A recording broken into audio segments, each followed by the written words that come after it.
الشاکرین والحمد للہ رب العالمین۔ سامعین محترم، قرآن مجید کو یہ مقام حاصل ہے، قرآن مجید کتاب اللہ بھی ہے اور کلام اللہ بھی ہے۔ کتابیں پہلے بھی نازل ہوئی، حضرت موسیٰ علیہ السلام پر اللہ نے تورات نازل کی، وہ صرف کتاب اللہ تھی۔ حضرت داؤد علیہ السلام پر اللہ تعالیٰ نے زبور نازل کی، وہ صرف کتاب اللہ تھی۔ حضرت عیسیٰ علیہ السلام پر اللہ تعالیٰ نے انجیل نازل کی، وہ صرف کتاب اللہ تھی۔ محمد عربی صلی اللہ علیہ وسلم پر جو اللہ نے کتاب نازل کی، وہ کتاب اللہ بھی ہے اور کلام اللہ بھی ہے۔ کتاب اللہ تو یہ ہو گئی نا کہ اللہ تعالیٰ کی طرف سے نازل ہوئی، اللہ کی کتاب ہے۔ کلام اللہ کا مطلب یہ ہے کہ اللہ نے اس کا کلام کیا ہوا۔ جب اللہ تعالیٰ نے سورہ یاسین کی تلاوت کی، اس وقت فرشتے کہہ رہے تھے کہ کتنے خوش نصیب ہوں گے وہ دل جو اس کو اپنے سینے کے اندر محفوظ کریں گے، کتنے خوش نصیب ہوں گی وہ زبانیں جن زبانوں سے یہ قرآن مجید پڑھا جائے گا۔ اور یاد رکھیں، قرآن مجید کو یہ اعزاز بھی حاصل ہے، باقی کتابوں کو اللہ تعالیٰ نے کسی کتاب کی ذمہ داری نہیں اٹھائی تھی کہ میں اس کا ضامن ہوں، کہ اس کے اندر رد و بدل نہیں ہوگا۔ آج بھی ان کتابوں کے اندر تحریف ہے اور لوگوں نے اس کے اندر تعریف کر دی، اپنے جملے شامل کر دیے، لیکن قرآن مجید کے بارے میں اللہ نے فرمایا اِنَّا نَحْنُ نَزَّلْنَا الذِّكْرَ وَإِنَّا لَهُ لَحَافِظُونَ، کہ میں نے ہی اس کتاب کو قرآن مجید کو نازل کیا ہے اور میں اس کا محافظ ہوں، میں اس کی حفاظت کروں گا۔ قرآن مجید کو یہ اعزاز حاصل ہے۔ تو قرآن مجید کتاب اللہ بھی ہے اور کلام اللہ بھی ہے۔ قرآن مجید حضور علیہ السلام کے دور کے بعد لوگوں نے، بلکہ حضور کے دور کے اندر بھی یہ کہا جاتا رہا کہ معاذ اللہ یہ کسی شیطان کا لکھا ہوا کلام ہے، یہ اللہ کا کلام نہیں ہے۔ تو اللہ نے چیلنج دے دیا سر عام، اور قیامت تک کے کافروں کو یہ چیلنج ہے کہ اس جیسا ایک کلام بنا کے دکھاؤ۔ کلام نہیں بنا سکتے، اس جیسی کوئی صورت بنا کے دکھا دو، صورت ہی نہیں بنا سکتے۔ تیسرا چیلنج آیا اللہ تعالیٰ کی طرف سے کہ ایک چھوٹی سی آیت ہی بنا کے دکھا دو۔ کوئی نہیں بنا سکا، کیونکہ یہ کلام اللہ کا کلام تھا۔ اس جیسا کلام کوئی اور لکھ ہی نہیں سکتا اللہ تعالیٰ کے بغیر۔ تو لوگوں نے کوشش کی، ایک کافر کہنے لگا میں اس جیسا کلام لکھوں گا۔ لوگوں نے کہا ٹھیک ہے، کافروں کا ذہین بندہ تھا۔ لوگوں نے کہا ہم تیرے گھر کا خرچہ اٹھانے کے لیے تیار ہیں، قرآن مجید جیسا کلام لکھ۔ قرآن مجید تو اللہ کا کلام لکھا ہوا ہے، تو اس جیسا کلام لے کے آ۔ اس نے کہا ٹھیک ہے، میرے گھر کا سارا خرچہ اٹھاؤ، میرے بیوی بچوں کا خرچہ اٹھاؤ، میں اس جیسا کلام لکھ دیتا ہوں۔ 1 سال کمرے کے اندر بند رہا، سوائے پیشاب اور پخانے کے باہر نہیں نکلا۔ اسی کمرے کے اندر بیٹھ کر وہ ایک کلام تیار کرتا رہا۔ اب خوشی سے جب کمرے سے باہر نکلا 1 سال کے بعد، اب جا رہا ہے کہ میں نے کلام تیار کر دیا، میں اس جیسا کلام لے کے آ گیا۔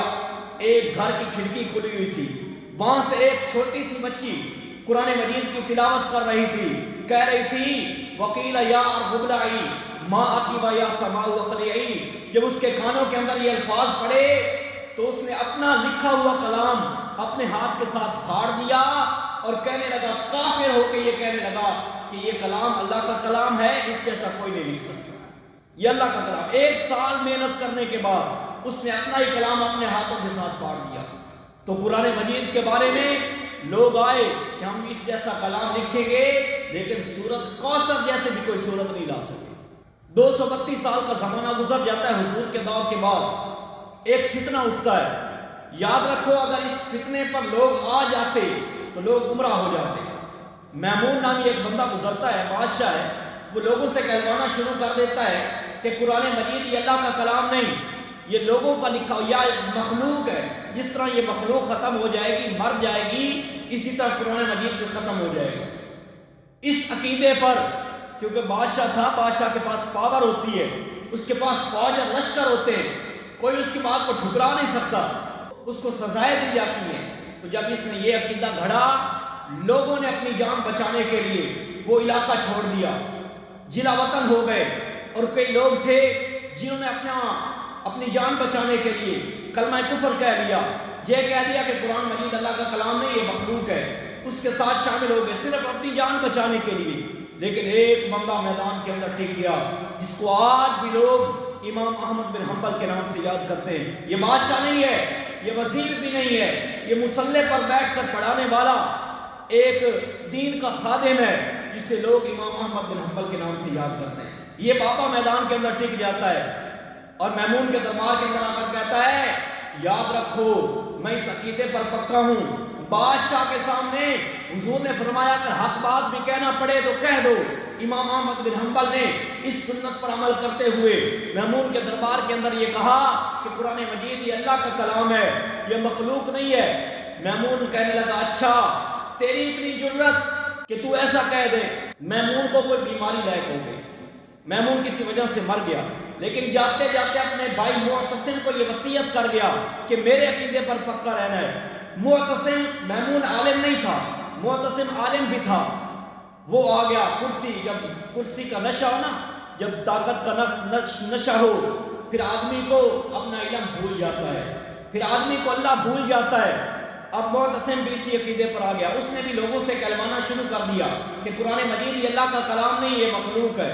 پھر امام احمد بن حنبل دربار کے اندر پہنچے اور فرمایا معتصم یاد رکھو قرآن مجید یہ اللہ کا کلام ہے، یہ مخلوق نہیں ہے۔ میں اس عقیدے پر قائم ہوں، میرے ماننے والے اس عقیدے پر قائم ہیں کہ قرآن مجید یہ اللہ کا کلام ہے، یہ مخلوق نہیں ہے۔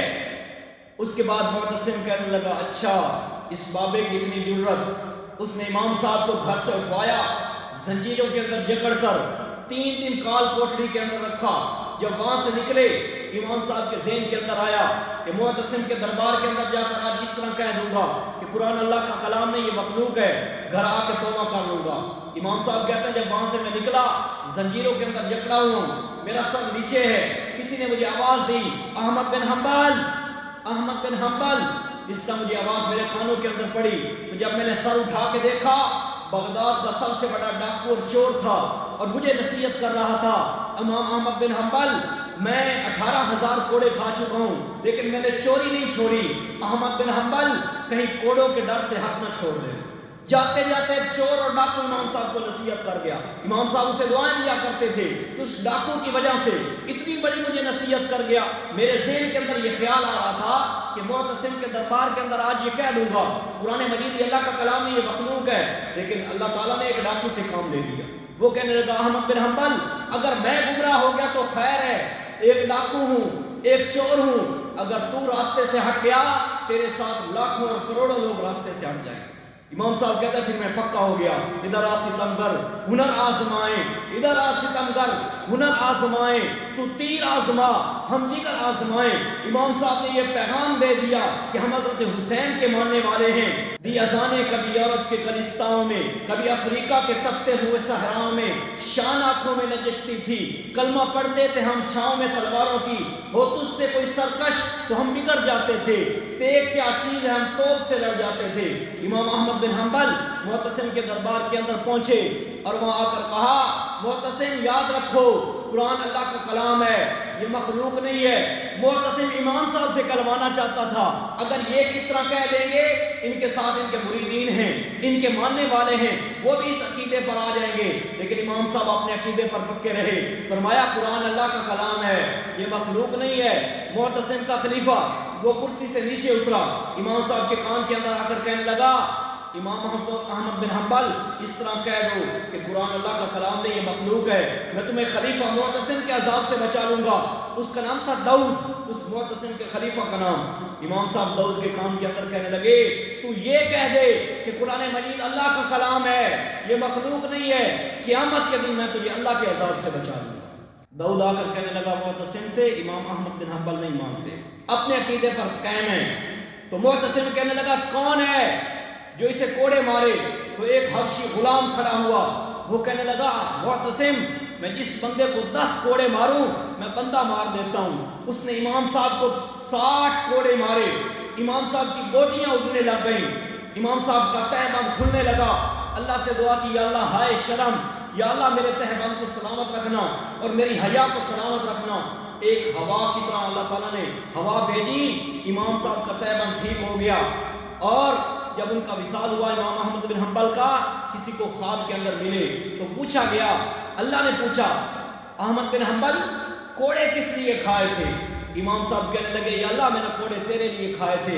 اللہ نے فرمایا ہاں تو نے کوڑے میرے لیے کھائے تھے, میں جانتا ہوں, میں انہ علیم بذات الصدور ذات ہوں, میں ان اللہ علی کل شیء قدیر ذات ہوں, میں جانتا ہوں تو نے کوڑے میرے لیے کھائے تھے, لیکن آج ایک انعام تجھے دینے چلا ہوں, آج سے میری زیارت کر, آج سے میرا دیدار شروع کر, قیامت تک میرا دیدار کرتا رہے. اللہ نے یہ اسے مقام دیا امام احمد بن حنبل کو.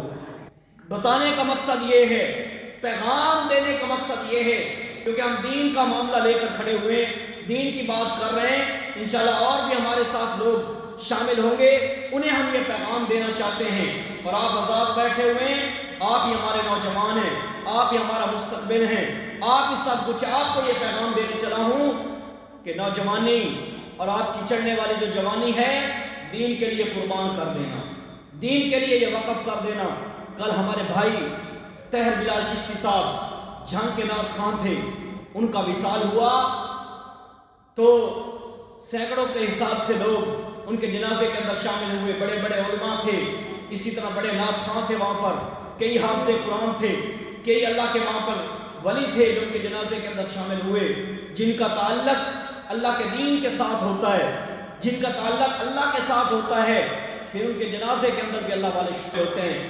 پچھلے دنوں مولانا یاسر اقبال صاحب کے پاس بنگلہ چوک کے اندر ایک جلسہ تھا, اس پروگرام کے اندر میں بھی تھا, اور انہوں نے مجھے اسٹیج سیکرٹری بنایا تھا, نقابت میرے حوالے کی تھی, تو میں نے محترم جناب طاہر بلال چشتی صاحب مرحوم کو دعوت دی تھی. بڑے سادے انداز کے مالک تھے, اور اسی طرح اللہ تعالیٰ نے ان کو بڑی خوبصورت آواز سے نوازا تھا. تو آج ہم ان ویڈیو کے ذریعے یہ پیغام دینا چاہتے ہیں کہ اللہ تعالیٰ ان کی مغفرت فرمائے, اللہ تعالیٰ ان کی بخشش فرمائے. کل ان کا جنازہ تھا جنگ کے اندر, بڑے بڑے نعت خواں اس کے اندر شامل تھے, حافظ قرآن شامل تھے. اللہ تعالیٰ ان کی مغفرت فرمائے, اور اللہ تعالیٰ ہمیں بھی دین کے لیے قبول فرمائے. اگر ہم دین پر چلیں گے تو اللہ تعالیٰ ہمیں موت بھی غازی الدین جیسی دے گا, اگر ہم دین پر چلیں گے تو اللہ تعالیٰ ہمیں موت بھی ممتاز قادری جیسی دے گا. اور ایسی موت پھر لوگوں کے لیے فخر ہوا کرتی ہے. ہزاروں سال گزر جاتے ہیں لیکن لوگ یاد رہتے ہیں. غازی علم الدین ہر بندے کے سینے کے اندر شامل ہے, اور ان کی محبت ہر بندے کے سینے کے اندر موجود ہے. ممتاز قادری کی محبت ہر بندے کے دل کے اندر شامل ہے.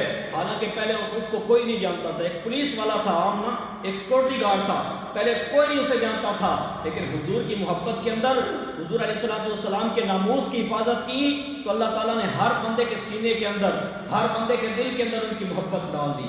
تو محبت ڈالنے والا اللہ ہے. اگر ہم دین پر چلیں گے, جس طرح میں پہلے کہا کرتا ہوں کہ محمود غزنوی نے 33 سال حکومت کی, 950 سال کے بعد اس کی قبر پھٹی, زلزلہ آیا غزنوی کے اندر, تو لوگوں نے قبر ٹھیک کرنے کے لیے جب کھولا تو محمود اندر ایسے پڑا ہوا تھا جیسے کوئی ابھی سلا کے گیا. محمد کے غلاموں کا کفن میلا نہیں ہوتا, زمین میلی نہیں ہوتی, زمن میلا نہیں ہوتا, کہ محمد سے وفاتوں نے تو ہم تیرے ہیں, یہ جہاں چیز ہے کیا, لوح و قلم تیرے ہیں. واخر دعوانا الحمد